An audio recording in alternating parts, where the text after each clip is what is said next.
మాజీ ముఖ్యమంత్రి జగన్మోహన్ రెడ్డి గారు ప్రెస్ మీట్ పెట్టి మాట్లాడుతూ ఎలక్షన్ కి ఇంకొక ఏడాదిన్నర ఉందనగా నేను పాదయాత్ర మొదలు పెడతాను అని అంటారు. మరి ఆ పాదయాత్ర మొదలు పెడతాను, ప్రజల్లోకి వెళ్తానన్న దాని మీద మీ అభిప్రాయం ఏంటి? మీరేమంటారు ఆయన పాదయాత్ర మీద? ఈ పాదయాత్రలో ఆల్రెడీ చూసి జనాలు బోరు కొట్టింది. గతంలోనే ఇతను 2 సార్లు పాదయాత్ర చేశాడు. మొదటిసారి చేశాడు, రెండోసారి చేశాడు. అయితే ఫస్ట్ సారి చేసినప్పుడు జనాలు ఒక 60 సీట్లు ఇచ్చారు. రెండోసారి చేసినప్పుడు 150 సీట్లు ఇచ్చారు.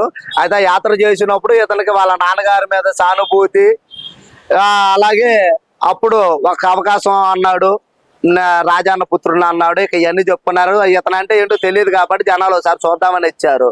సో అప్పుడు ఇవన్నీ సమీకరణలు కలిసి వచ్చినాయి. అలాగే జనసేన టీడీపీ కూడా విడిగా పోటీ చేయడం, ఓటు చేయటం, ఇవన్నీ కలిసి వస్తే గానీ ఆయన ఆ రోజు ఆ గవర్నమెంట్ లోకి రాలా. సో ఈసారి ఇవన్నీ కూడా ఏ ఒక్కటి కూడా ఇతనికి అనుకూలంగా అయితే లేవు. ఇతను 2 సార్లు యాత్ర చేశాడు, ఒకసారి పరిపాలన కూడా చేశాడు. చాలు బాబు నువ్వు ఒక్కసారి అనే పరిస్థితిలో జనాలు ఉన్నారు.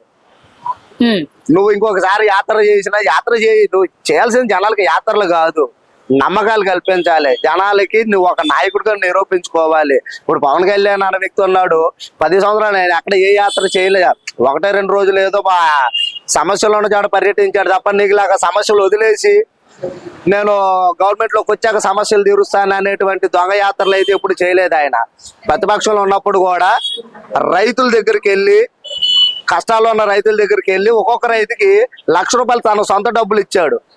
అలాగే చనిపోయిన కార్యకర్తల కుటుంబాలకు వెళ్ళి సొంత డబ్బులు ఇచ్చాడు. ప్రతిపక్షంలో ఉన్నప్పుడు కూడా అతను సమస్యలు తీర్చి జనాల్లోకి వెళ్ళాడు. అందువల్ల అతను మొన్న ఎలక్షన్లో, మొదటి ఎలక్షన్ 1 సీటు కూడా ఓపెన్, రెండో ఎలక్షన్ లో ఇతను ఎన్ని చోట్ల పోటీ చేస్తే అన్ని చోట్ల 100% స్ట్రైకింగ్ రేట్ ఇచ్చారు. నాయకుడు అంటే అలా ఉండాలి. జనాల దగ్గర నిరూపించుకున్నాడు, నేను చేసి చూపిస్తానని.